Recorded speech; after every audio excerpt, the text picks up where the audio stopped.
अस्सलाम वालेकुम नाज़रीन, मेरा नाम आदिल तनवीर है और मैं आपसे इस वीडियो में शेयर कर रहा हूँ इस वक्त की सबसे बड़ी, सबसे ज़्यादा खुश कर देने वाली खबर।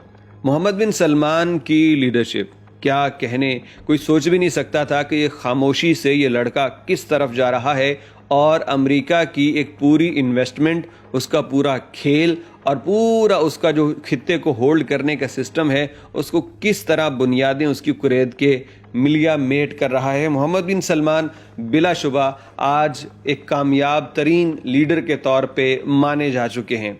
अब उनकी जान को, उनके इक़्तिदार को मज़ीद ख़तरा लाहिक हो चुका है, क्योंकि जिस तरह से उन्होंने ईरान के साथ सुलह कर ली, यमन के अंदर जंग बंदी शुरू होने जा रही है और दोनों अतराफ से तस्वीर और वीडियोज़ मौसूल हुई हैं। एक तरफ सऊदी डेलीगेशन ईरान में बैठा है तो दूसरी जानिब यमन में बैठा है।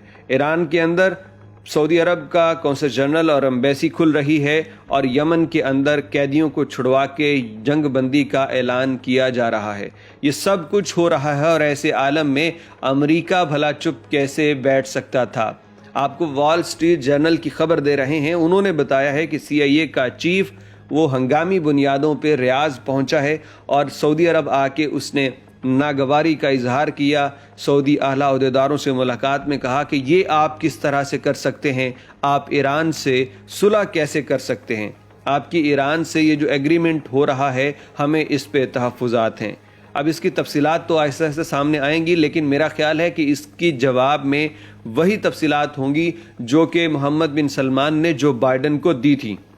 जो बाइडन ने जब सऊदी अरेबिया के अंदर इंसानी हुकूक के मुतालिक बात की थी तो मोहम्मद बिन सलमान ने दो टोक अंदाज में अमेरिका के मजालिम जो दुनिया में किए हैं उनका थोड़ा सा जिक्र किया था, तो फ़ौरन अमेरिकी इंतज़ामिया बात को बदल गई थी। तो अब ये CIA का चीफ जो सऊदी अरेबिया फिर रहा है, ये वही जवाब लेके जाएगा जो मोहम्मद बिन सलमान ऑलरेडी बाइडन को दे चुका है। आप ज़रा अंदाज़ा कीजिए कि हालात कब से पलट रहे थे। बाइडन ने बार बार सऊदी अरेबिया को ये कहा कि आप तेल की प्राइस बढ़ाओ, सऊदी अरेबिया कहता हम नहीं बढ़ाएंगे। पहले धमकी, फिर उसके बाद मिन्नत समाजत पे आया, सऊदी अरेबिया नहीं माना। आखिरकार बाइडन को विजिट करना पड़ा, मोहम्मद बिन सलमान तब भी नहीं माना।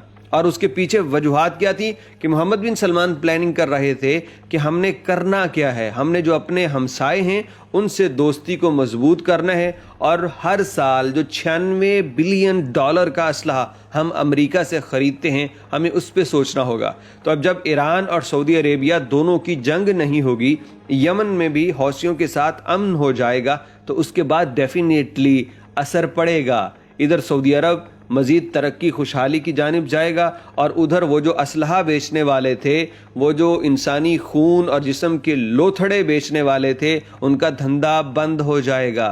उसको बहुत फ़र्क पड़ेगा। चीन को यार दाद देना बनती है। चीन ने क्या ज़बरदस्त शॉट खेला है। उसने सिर्फ ये दो मुल्कों की सुलह नहीं करवाई, उसने उस आर्म्स इंडस्ट्री को, असलहा की खरीदो फरोख्त करने वाली उस बेईमाना मुजरिमाना कोशिशों को उसने मिलिया मेट कर दिया है, जो इंसानों के खून की कीमत थी, जिसके सारे कारोबार का धंधा। तो बहुत ज़बरदस्त काम हुआ है, हर तरफ से डेवलपमेंट क्या ही शानदार आ रही हैं। आप सऊदी डेलीगेशन देख रहे हैं, ईरान में बैठे हैं और वो बात कर रहे हैं कि हम किस तरह से अब बहुत जल्द ये एम्बेसीज वगैरह खोल दें।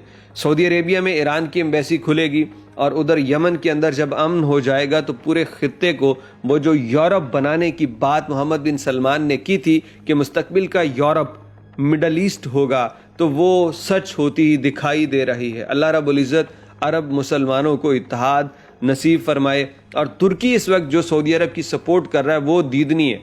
तुर्क अखबार जो आज से 2 साल पहले तक सऊदी अरेबिया के ख़िलाफ़ लिखा करते थे, आज वो सारे सऊदी अरेबिया की सपोर्ट में बहुत शानदार रिपोर्टिंग कर रहे हैं और इनको बता रहे हैं कि सऊदी अरेबिया ने जो स्टैंस लिया है अमरीकी इंतज़ामिया की नींदें हराम कर दी हैं। तो बहुत सारी दुआएं, बहुत सारी सपोर्ट और हर तरह की नेक ख्वाहिशात का इजहार सऊदी क़यादत के लिए। वाकई मोहम्मद बिन सलमान आया है तो इसने पूरे अरब का जो इससे पहले की लीडरशिप गुजरी है मुंह धो दिए सबके, कि शाह फैसल के बाद कोई वाहिद बंदा आया है जो डंकी की चोट पे वाज़े आके एब्सोल्युटली नॉट वाकई कह रहा है और साबित कर रहा है। अल्लाह रब्बुल इज़्ज़त मोहम्मद बिन सलमान की भी हिफाजत फरमाए।